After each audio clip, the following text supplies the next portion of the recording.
As a business supporter, you need everyone around you, especially your immediate family, actually to support you.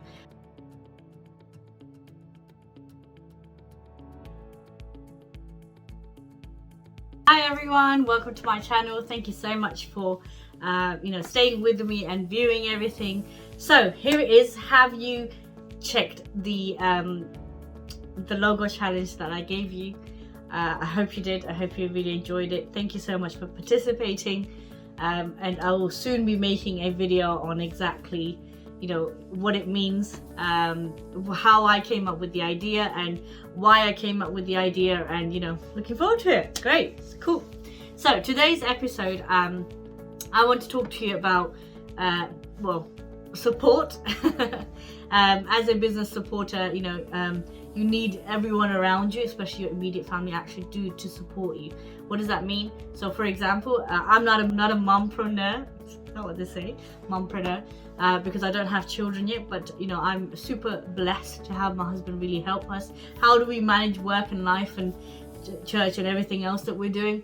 Well, it is tough. I'm not gonna lie, it is tough. Sometimes you see me at 11 o'clock still sitting there typing away, and I am, like I said in the previous video, I am looking to get my life balance, work-life balance, health-life balance back in track, and it is a continuous effort to do so.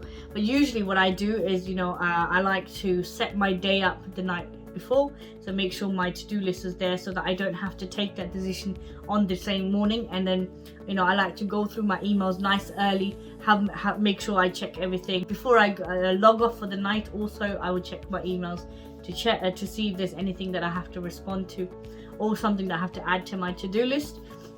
Obviously throughout the day I check it as well, because obviously I get notification on my desktop and my phone, so I'm very quick to respond. So emails is one thing that I use to organize myself very heavily. The staff is another thing that I like to give them tips and things, and send them emails about things that I've done the quality check on. I regularly do the quality check as well, so to check just to make sure there's things okay to do. Does that mean I go through every single micromanagement? No, I don't. Should I do it? Do I want to do it? Of course I do, but don't do it, guys. Don't do it, because it's just not healthy. Sometimes we can go in from the morning onwards all the way to the night, and we're sitting on one spot. But my husband's quite good. He goes and he gets me breakfast every time, because he knows when I sit down I rarely kind of get up, because I completely forget the time, space and everything. But he's good at reminding me, and he's like, get up, walk away, go, relax, eat, whatever you have to do. So I really encourage you to have that kind of person. Could be a friend, could be a business partner, could be your own half. I mean, I work at home, so I have that pleasure, to wake up a bit later, to have that meditation time in the beginning, and then to start my work. But if you are, traveling into work, or traveling into the business, or traveling into your premises, you would have to do this on a, you'll have to get up earlier and then prepare yourself and all of that and above. So, just sort of be wise about your day. For me, it's important that you have support. So one, make sure you have that support when you can share to them, like, I'm struggling with, getting off my chair. I'm struggling with taking a break. I need you to look after, sort of, or, remind me. One of my friends are really cool. She sends me WhatsApp messages and tells me it's water time, drink water, because I forget, literally. I'll have the water bottle right in front of me, right? And I'll just be typing away, one end I'll have a Teams call, then I'm typing something, then I'll have a Teams call, and I completely forget that, oh my gosh, I need to drink water, I need to stay hydrated, especially in this weather. So she messages me, and then I look at the message and I'm like, bing.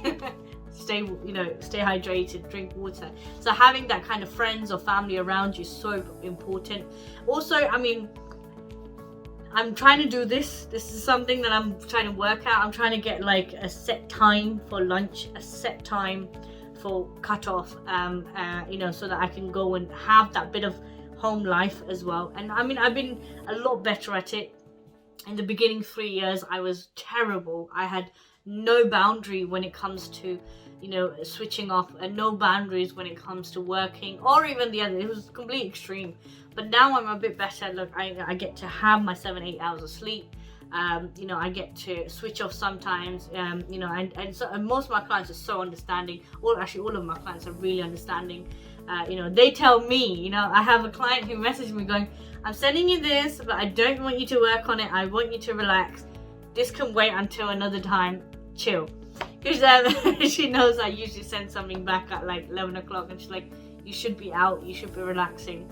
And also, you know, they really appreciate the effort that we put in. So, you know, it's important, and I think for me it's really important that they know. For me, I'm one of the 24/7 you know, sort of agency, so, you know, making sure I'm also available for my staff was something very, very important to me.